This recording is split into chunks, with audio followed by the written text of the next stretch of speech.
هيغير فكرتك تماما عن أي طريقة تانية لو عملتي ورق العنب بكل الطرق، لكن الطريقة دي مختلفة جدا عن أي طريقة تانية.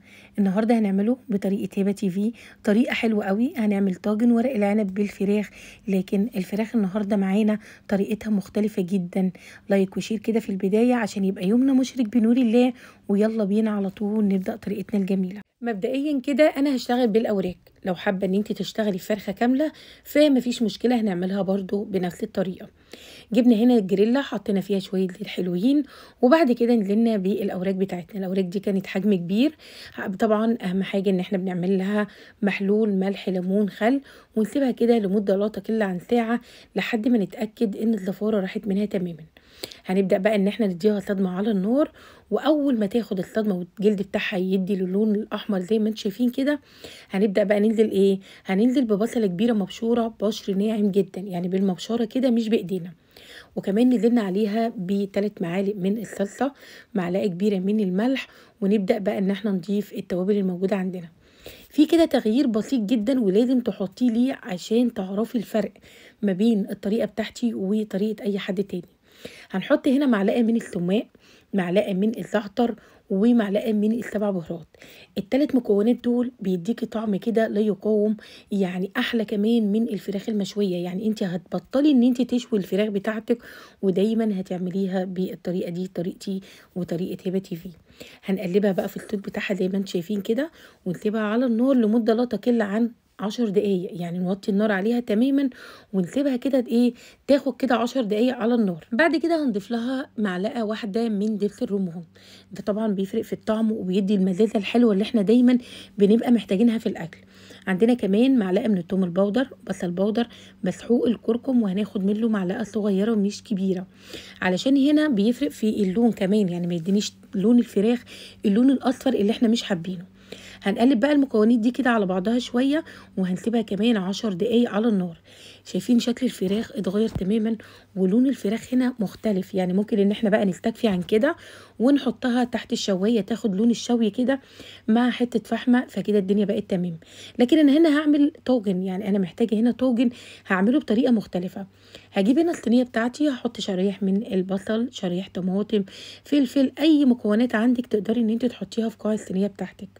وكمان ضفنا هنا الفراخ بالطريقه اللي انتوا شايفينها دي، وهنبدا بقى ان احنا نعمل الحركه بتاعتنا ونضيف هنا ورق العنب. طبعا كلنا عارفين طريقه ورق العنب، انا ما حبيتش هنا في الموضوع او الحلقه بتاعتي ان انا اكتر من الفيديو علشان خاطر ما تزهقوش، فحبيت ان انا اختصر لكم الموضوع ولفينا ورق العنب. والحلقه ان شاء الله اللي جايه هجيب لكم طريقه ورق العنب، وكمان حشو ورق العنب بالطريقه دي حلوه قوي. كده احنا رصينا ورق العنب زي ما انتم شايفين. هنبدا بقى ان احنا نجيب حاجه بسيطه جدا، وهي شرايح الليمون. انا هنا بحب احط ليمون على ورق العنب، لان انتوا دايما عارفين ان ورق العنب فيه مزازه كده، فاحنا عايزين نستغنى عنها تماما. فهنعمل ايه، هنجيب كده شرايح من الليمون، حوالي كده 5 شرايح من الليمون، وهنبدا على طول ان احنا نضيفها عليها. كده تمام تمام لحد كده. بعد كده هنعمل بقى السائل اللي هنشرب بيه الطاجن. عندنا هنا 3 معالق من الصلصه، عندنا كمان الصوص اللي كان متوافر من الفراخ، يعني خدنا منه حبه وكمان شايلين الحبه الباقيين، هقول لكم هنعمل بيه ايه. هنضيف عليهم كده نص لتر من الميه السخنه، وكمان مكعب من المرق. قلبناه كويس جدا، ولو متوفر عندك شوربه فتقدري ان انت تحطي طبعا الشوربه بديل الخطوه دي، لكن اهم حاجه ان انت تحطي معلقه الصلصه او تحطي الصوص اللي هو متوفر من الفراخ. هنقلب بقى كويس جدا، وبعد كده هنضيفه على الطاجن بتاعنا. وزعيه كويس قوي علشان كل الطاجن كده يتشرب ويكون مسقي بالشوربه دي. ونحط بقى طبق على الوش، وليه لازمه الطبق يا هبه هقول لكم ليه.